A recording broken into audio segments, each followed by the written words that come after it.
약 10여 년 전에 아주 흥미로운 기사를 제가 발견했습니다. 나이키 회사에서 어느 날 농구화가 안 팔리기 시작하는 거예요. 그 이유가 어디 있을까? 제품에 문제가 있는가? 아니었어요. 경쟁 회사인 아디다스는 어떤가? 그럼 아디다스의 매출은 올라야 하는데 역시 거기도 매출이 떨어지고 있었어요. 왜 그러는가 자체 분석을 해보니 원인은 엉뚱한 데 있었어요. 바로 일본 게임기 회사 닌텐도 때문이었어요. 왜 그러냐? 이 게임기가 전 세계적으로 열풍이 일어났는데 아이들이 게임을 하느라고 농구를 안 하는 거예요. 그래서 농구화가 안 팔리기 시작하는 거예요. 저는 그걸 보고 굉장히 큰 걸 깨달았어요. 예수님을 믿는다는 것은 이와 같은 원리도 있겠구나. 우리는 신앙 행위를 굉장히 중요하게 생각합니다. 기도하는 거, 예배 참석하는 거, 교회 안에 봉사하는 거. 그것만으로 믿는다고 할 수 있는가? 엉뚱한 데에서 믿음은 사실은 판결 날 수 있다. 그런 생각을 해보았어요. 바리새인들은 하나님과의 관계는 월등히 훌륭했습니다. 우리가 감히 흉내도 낼 수 없을 만큼 그들의 기도 생활, 그들의 영성 대단했습니다. 근데 하나님은 그들을 인정하지 않았습니다. 왜냐? 삶의 모습에서 교만했기 때문이에요. 저는 이번 주 이 설교를 준비하면서 많은 고통의 시간을 지냈습니다. 왜? 내 스스로가 변한 것이 없다는 걸 알게 됐어요. 청년들을 데리고 오래전에 제자훈련을 할 때 제가 물었어요. 여러분은 정말 예수님 안에서 변한 사람을 본 적 있는가? 고개 숙이고 말이 없었어요. 만나지를 못한 거예요. 만나지를 못했어요. 여러분은 변했습니까? 저는 참된 그리스도인이 아니라는 생각을 한 주 동안 계속 이 설교를 준비하면서 저버릴 수가 없었어요. 제가 분명히 변한 게 있습니다. 저에게. 어떤 변화가 있었느냐. 제가 목회를 하면서 옛날에는 대중 앞에서 분노했을 때가 있어요. 화를 확 냅니다. 근데 지금은 그거 넘어갑니다. 왜?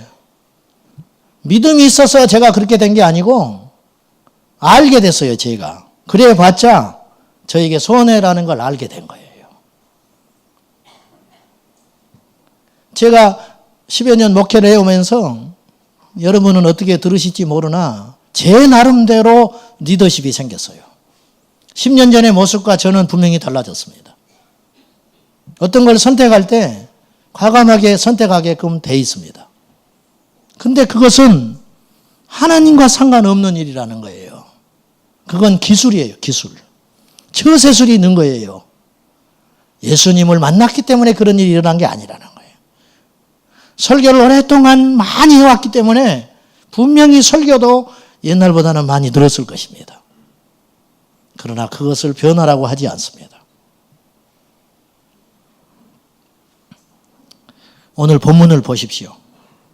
참 모르는 말씀이 하나도 없습니다. 기독교의 정신은 사랑이라는 것을 세상 사람들은 더 잘 압니다. 원수도 사랑하라. 오늘 말씀이 거기 있어요. 자, 14절입니다. 시작. 너희를 박해하는 자를 축복하라. 축복하고 저주하지 마라. 불교는 자비고 기독교는 사랑이다. 세상 사람들이 더 잘한다니까요. 오늘 이 본문을 처음 만나는 분도 있겠지만은 대부분 아는 말씀이에요. 원수를 만났을 때 어떻게 해야 되는가?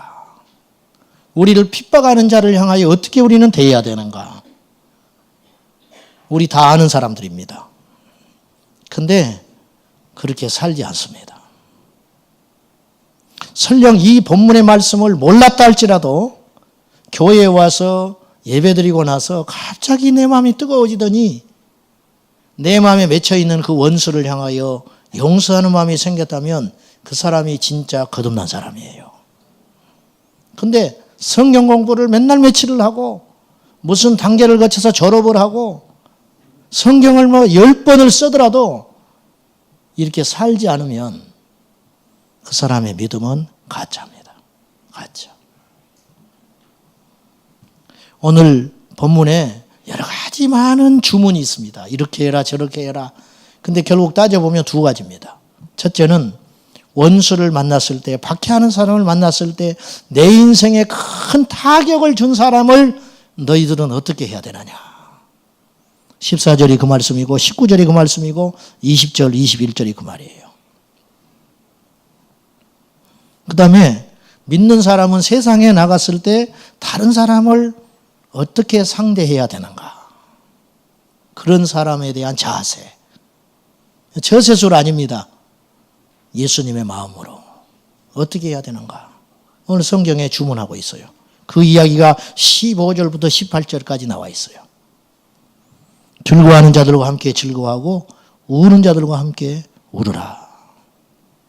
자, 원수를 만났을 때, 우리가 억울한 일을 만났을 때, 비난을 받았을 때 우리는 어떻게 해야 되는가. 원수를 저주하지 말고 축복하라. 축복하라. 지금 아멘 못하잖아요, 우리가. 왜? 너무 큰 주제거든요. 여러분, 그것이 내 구원과 상관이 없다고 착각하지 마세요. 나는 구원받았지만 이렇게는 못 살아. 그건 심각한 문제라는 거예요. 여러분, 어떤 말씀은 믿어지고 어떤 사람은 어떤 말씀은 그렇게 행하고 어떤 말씀은 믿어지지 않고 어떤 말씀은 그렇게 못 산다면 그 사람의 믿음은 잘못된 겁니다. 어느 때는 예수님이 믿어지고 어느 때는 예수님이 안 믿어진다면 그 사람의 믿음은 가짜이죠. 똑같은 거예요. 어떤 말씀은 내가 이해가 되고 받아들일 수 있으니까 그렇게 살고 어떤 말씀은 그렇게 받아들이기 어렵고 나와 상관없는 말씀처럼 느껴져서 그걸 못 지킨다면 그리고 막연하게 누군가는 그렇게 살겠지. 또 나도 언젠가는 그렇게 되겠지. 그런 생각하지 말라는 거예요. 왜? 그건 믿음이 아니니까. 왜 믿음이 아닌데 믿는 걸로 착각하고 있냐고 말이에요. 그래서 구원받는 사람 적은 겁니다. 구원받는 사람 적어요. 진짜 예수 믿는 사람만 천국 가요. 근데 진짜 예수 믿는 사람이 적더라는 거예요. 저부터서.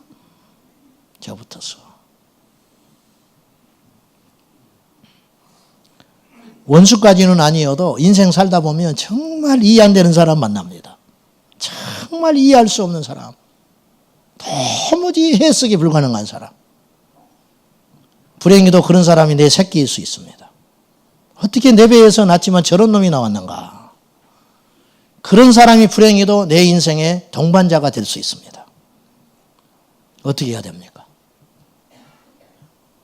축복하고 저주하지 마라. 정말 미칠 일이죠. 제가 부교육자 때 신방을 갔는데 그 집사님이 철철 울면서 기도 제목을 내놔요. 그 집이 자기 집인데 아랫집에 세를 줬어요.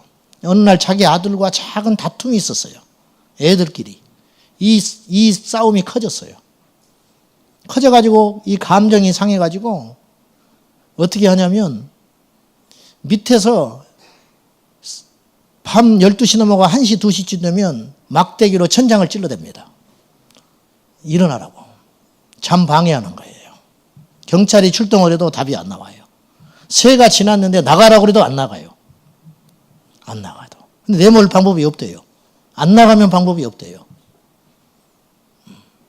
결국 이분이 어떻게 했냐면 그 집 팔고 지방으로 이사했습니다. 일산 살기도 싫다는 거예요. 일산에. 쳐다보기도 싫다는 거예요. 우리 인생 살다 보면 이런 일을 만나요.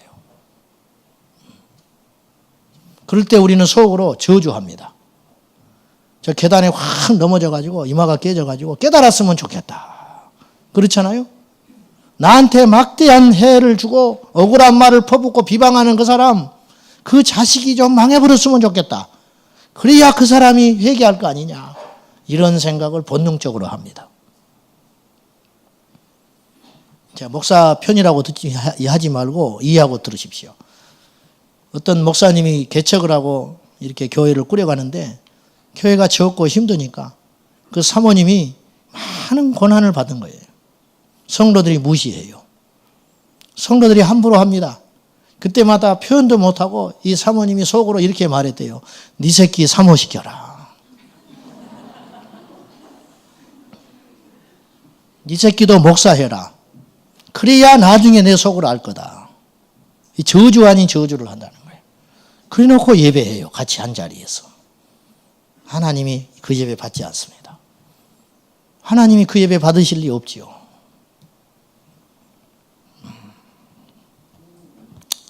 우리가 교회 안에서도 마음 불편한 사람을 만나게 됩니다. 아까도 말했다시피 원수까지는 아니라도 정말 함께 할 수 없는 사람을 만나요. 그 사람이 한 부서에 있고 한 셀에 있고 한 교회 안에 있고 그렇습니다. 피할 수가 없어요. 겉으로 표현은 안 하지만 분명히 싫은 사람이 있고 미운 사람이 있고 납득이 안 되는 사람이 있습니다. 아무런 도무지 주변을 배려할 줄 모르는 사람이 있어요. 그래서 그 사람이 무슨 말만 하면 겁부터 나는 거예요. 또 무슨 말을 하려고 그러나. 그래서 그 사람 곁에 가면 긴장이 됩니다. 그 사람은 항상 주변 사람의 풍파를 일으켜요. 사람이 말을 할 때는 주변을 돌아보고 해야 되는 거예요. 내가 이 말을 했을 때 가슴 아픈 사람은 없을까?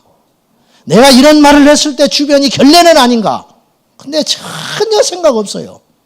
그런 생각 없는 사람이 있어요. 그때 우리는 어떻게 해야 돼요? 그때 우리는 어떻게 해야 돼요? 예전에 그런 분이 계셨어요. 운동만 하면 싸우는 사람이 있었어요. 운동만 하면 싸웁니다. 족구하다가 자기한테 불리해주고 지면은 공 차고 내 앞에서도 가버려요. 몇 번을 그랬어요. 그러나 본인이 어쩔 줄을 몰라요, 나중에. 제가 참다 불렀습니다. 너 죽을래? 내일 모레 손주 볼 사람이야, 당신이. 내일 모레 손주 봐야 할 사람. 그까짓 거 이기면 뭐하고 지면 뭐하냐. 작심하고 내가 불러서 이야기했어요. 근데 안 고쳐집니다. 안 고쳐져.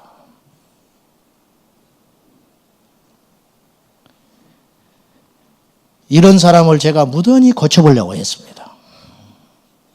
저도 못 고치면서 내 자신의 허물도 무척 많은 목사임에도 불구하고 본능적으로 설교 때 그 사람을 고쳐보고 싶은 마음이 들어요. 그렇잖아요. 행동과 말에서 눈빛에서도 그 사람을 막 고쳐보고 싶어요. 근데 제가 알게 됐어요.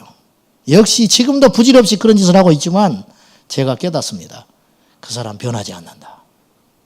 그럼 어떻게 해야 되냐? 그 주변 사람들이 변해야 돼요. 제가 알기 쉽게 예를 하나 이야기할게요. 저희 교회 개척 처음 멤버 중에 20년 동안 누워있는 어머니를 수발하는 집사님이 있었어요. 돌아가셨어요, 지금. 젊은 날에 심장마비로 갑자기 돌아가셔버렸어요. 근데 어머니도 돌아가셨고. 20년 동안 그 집에 가면 은혜를 끼치러 갔다가 은혜를 받으러 옵니다. 응접실 가운데다가 제일 한복판에 매트를 깔고 그 어머니를 20년 동안 모셔요. 대소변 받아내고 목 들어서 음식 집어넣습니다. 목욕시켜줍니다. 요새는 요양병원이 흔해졌는데 그때는 흔치 않았어요. 그분 때문에, 그 어머니 때문에 두 아들 장가 못 갔고 막내 딸 우리 교회 다니던 그 집사님도 홀로 청춘으로 살다가 하나님 나라 갔어요. 다행히 직장이 좋았어요. 그 오빠들이. 그래서 벌이가 좋았습니다. 그러니까 혼사가 막 들어와요. 근데 나이가 50이 다 돼가도 결혼을 안 해요. 그 이유가 처음 손보러 가면 이야기해요. 우리 어머니 20년째 누워 계신다. 이 어머니는 모실 수 있냐. 전부 도망가 버리는 거예요, 자매들이. 그래서 결혼하는 거 포기했어요. 저는 거기서 그걸 봤어요. 그 한 분으로 인해서 온 집안이 변하는 거예요. 삶의 패턴 달라졌어요. 취미생활 달라졌어요. 먹는 거 달라졌어요.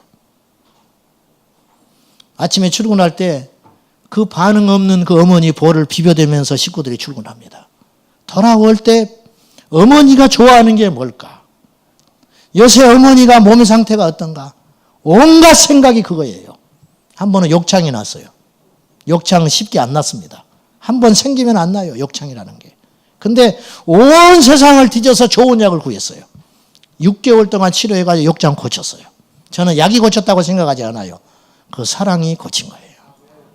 저는 봤어요. 그 어머니는 변하지 않아요. 그 어머니를 향한 이들의 소원이 뭐냐면 한 번 웃어주는 거예요. 죽을 때까지 웃지 못하고 돌아가셨어요. 교회에 폭탄이 있습니다. 가정에 폭탄이 있습니다. 일터에 폭탄이 있어요. 몰라, 내가 지금 폭탄인지 몰라요. 아무튼 폭탄이 있어요. 누구든지 간에. 그 폭탄은 여전히 폭탄이에요. 주변이 변해야 돼요. 하나님이 왜 우리에게 그런 사람을 줬을까? 결국 오랜 시간이 지난 다음에 깨닫게 됩니다. 하나님이 나 사람 만들려고 이 사람 붙여줬구나. 깨닫게 되는 거예요. 자, 다시 우리는 하나님을 믿으면서도 주변 사람들과 불편하게 지내는 거, 하나님을 믿으면서도 용납하지 못하고 주변 사람들을 힘들게 하면서도 자기가 힘들지를 모르고 얼마나 자기 때문에 많은 사람이 고통을 받고 있는지를 모르고 살아가는 사람이 이 땅에는 너무너무 많아요. 그런 사람들에게 지금 경고합니다. 그런 사람들도 예배를 드리고 그런 사람들도 예배를 하나님께 나와서 믿는다고 자부해요. 여러분, 성경은 그 문제를 의외로 심각하게 이야기해요. 히브리서 12장 14절에 이렇게 말합니다. 모든 사람과 더불어 화평함과 거룩함을 쫓으라. 이것이 없이는 아무도 주를 보지 못하리라. 이 말은 좀 넓게 확대하면요, 이런 뜻이에요. 모든 사람과 더불어 화평함과 거룩함을 쫓지 않으면 하나님 나라 못 간다. 왜? 주를 못 본다는 거예요. 주님은 어디 계십니까? 하나님 나라에 계시는 거예요. 여러분, 40일 금식을 해도 주님 못 만나요. 평생을 예배해도 주님 못 만나요. 모든 사람과 화평함과 거룩함을 쫓지 않으면 그 사람 예배 받지 않아요. 집을 갖다 바쳐도 안 받아요. 자기 생명을 드려도, 드릴 수도 없겠지만 드려도 하나님 안 받아요. 모든 사람과 더불어 화평함과 거룩함을 쫓으라. 이것이 없이는 아무도, 목사도 장로도 집사도 모태신앙도 선교사도 순교자도 아무도 주를 보지 못하리라. 결코 여러분 착각하지 마세요. 신앙의 행위와 삶을 구분하려고 하지 마세요. 그걸 구분해요, 이 시대 그리스도인들이. 그래서 이 땅에 그리스도인들이 이렇게 많은데 세상은 안 바뀌고 있는 거예요. 교회가 분쟁이 나면 세상 사람만도 못해요. 무섭게 싸웁니다. 용서 안 합니다. 법정에 갑니다. 멱살 잡고 머리 짓듣고 손톱 빠져도 씩씩거리고 덤벼듭니다. 세상 사람들이 그걸 바라보는 걸 생각 안 해요. 그리고 싸움 잠깐 마친 다음에 또 하나님 앞에 기도하고 찬송합니다. 하나님 받지 않습니다. 우리는 안 그럴 것 같지요? 우리 교회는 안 그럴 것 같지요? 어떤 조건과 환경만 되면 우리도 똑같아집니다. 저도 똑같아져요. 이것이 문제라는 거예요. 이것이. 나한테 친절해주고 내 마음을 알아주는 사람한테 잘해주는 건 짐승도 합니다. 악한 자도 해요. 그러나 원수를 축복하는 일은 예수 안에 있는 자로만 가능한 거예요. 예수 안에 있는 자만.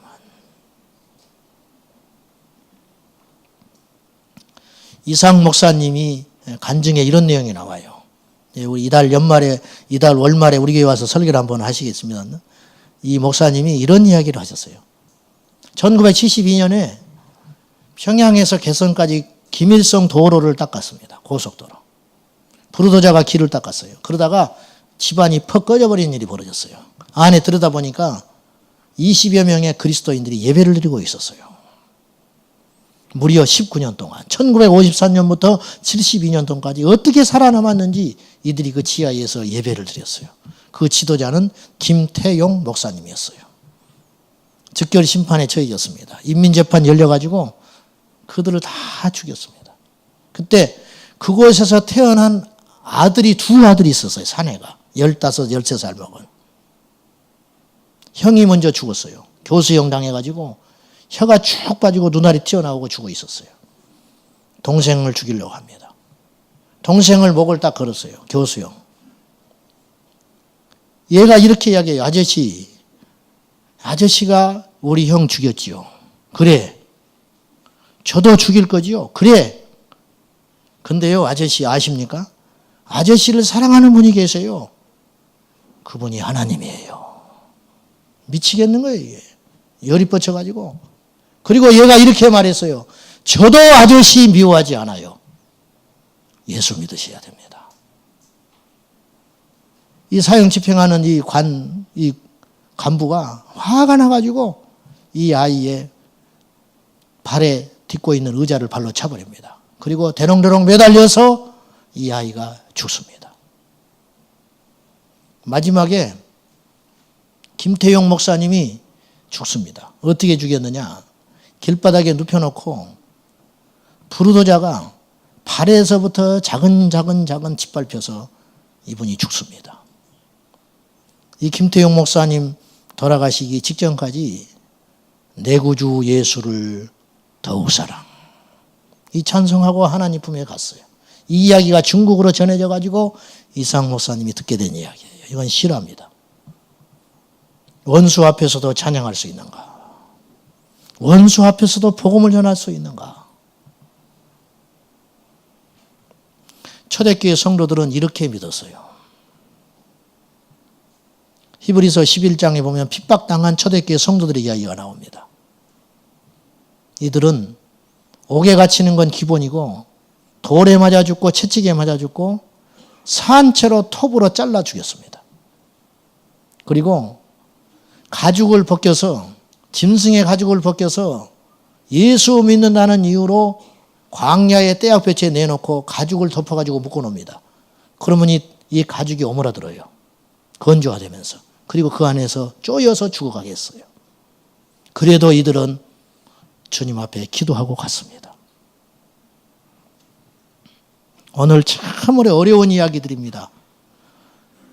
오늘 말씀에 이렇게 이야기합니다. 원수를 너희들이 갚으려고 하지 말아라. 19절에 그랬어요. 여러분, 정말 무서운 사람이 어떤 사람이냐면 원수를 자기가 갚지 않고 하나님께 맡겨버리는 사람이에요. 여러분, 이 사람은 진짜 무섭습니다. 왜? 하나님이 나서면 진짜 무서운 일이에요. 민수기 12장에 보면 모세를 비방하는 자들이 나타났습니다. 미리암과 아론이 모세를 비난하고 반란을 일으킵니다. 그때 모세가 침묵합니다. 모세가 침묵할 때 하나님이 나타나요. 하나님이 이렇게 말해요. 너희들에게는 내가 꿈과 환상으로 이야기했다. 근데 내 종 모세한테는 직접 말을 했어. 건드리지 마. 누가 내 종 모세를 건드려? 얼마나 무서운 일이에요. 결과론적인 이야기지만 모세가 그들과 다퉜다면 하나님은 나서지 않아요. 모세가 물러나니 하나님이 나섰어요. 원수 갚는 거 하나님께 맡기라는 거예요. 우리가 갚으려고 하지 마라. 비방을 받을 때 대꾸하지 마라. 박해자를 축복하라. 쉽지 않습니다. 쉽지 않아요. 그러나 기독교의 힘은 이것이었어요. 초대교회는 이렇게 살았어요. 이 힘이 로마를 300년 만에 뒤엎어버린 거예요. 오늘 우리만이라도 지금부터 그렇게 살면 이 민족이 달라질 거예요. 분명히 달라질 거예요. 하루아침에는 아니겠지요. 10년, 20년이 흐르다 보면 반드시 이 나라에 복음의 열매가 나타나게 될 거예요. 근데 우리는 그렇게 안 살아요. 미운 사람 밉습니다.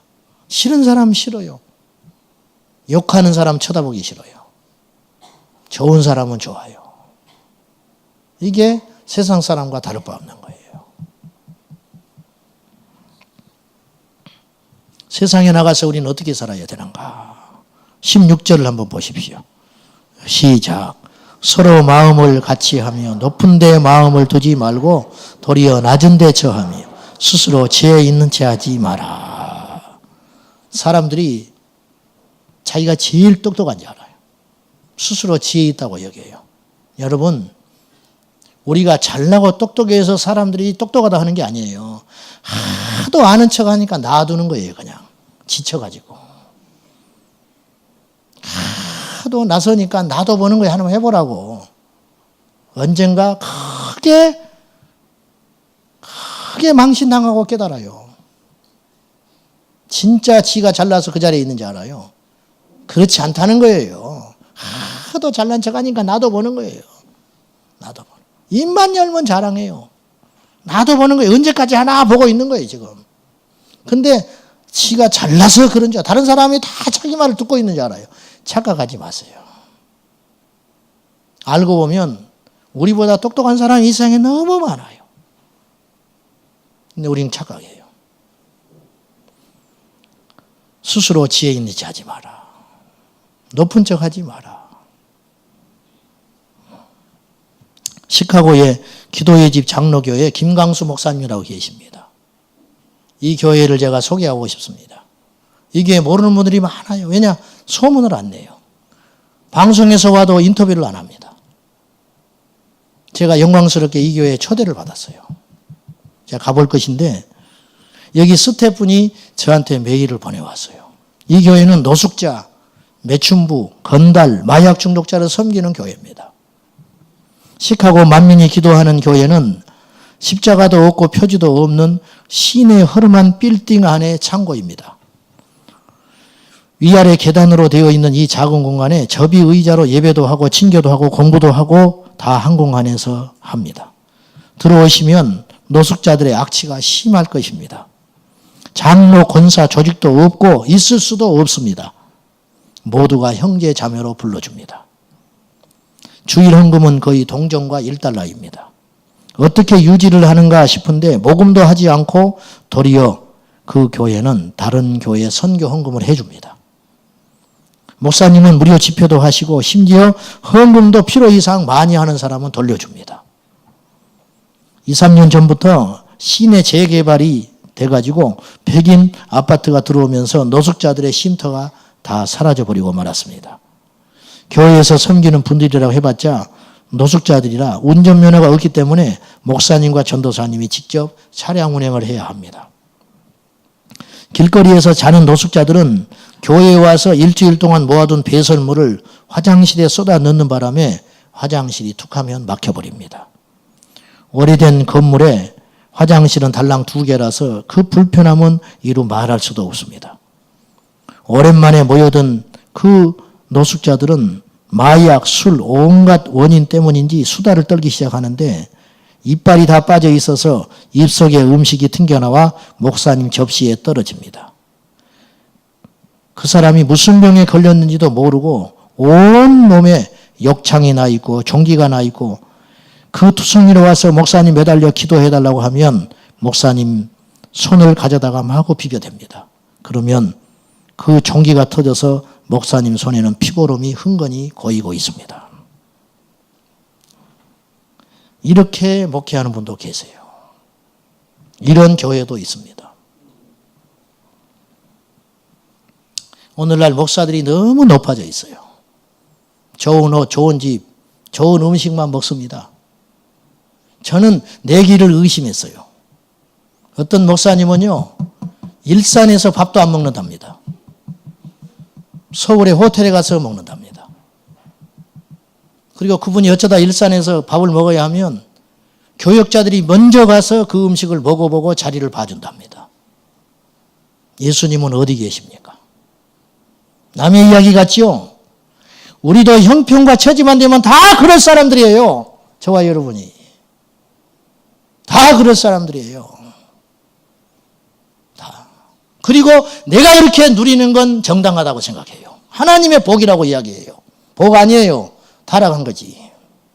어찌 그게 복입니까? 천국 가면 우리가 그들을 다 만날 거예요. 그들을. 심지어는 가난하고 없는 사람은 신방도 안 가요. 가난하고 없는 사람 집은. 그리고 주님을 찬양해요. 말이 됩니까? 말이? 즐거워하는 자들과 함께 즐거워하고 우는 자들과 함께 울라. 왜 언제부터 교회가 이렇게 고급스러진 거예요? 언제부터? 언제부터 가난한 사람은 오지 못하는 것이 됐냐고 말이요. 언제부터? 사촌이 땅을 사면 배가 아프대요. 교회 안에서도 부서끼리 경쟁합니다. 보험회사 합니까? 서로 경쟁해요. 그래프 그려놓고. 내 영역에 누가 침범하면 견디지를 못해요. 나도 모르게 누가 이걸 했냐요. 주님이 하시면 되지. 주님의 나라가 확장되면 그만이지. 내가 꼭 그거 해야 돼요? 내가 꼭 그거 알아야 돼요? 전부 종교형에 미혹되어 있는 거예요. 전부. 주님은 어디 계세요? 주님은.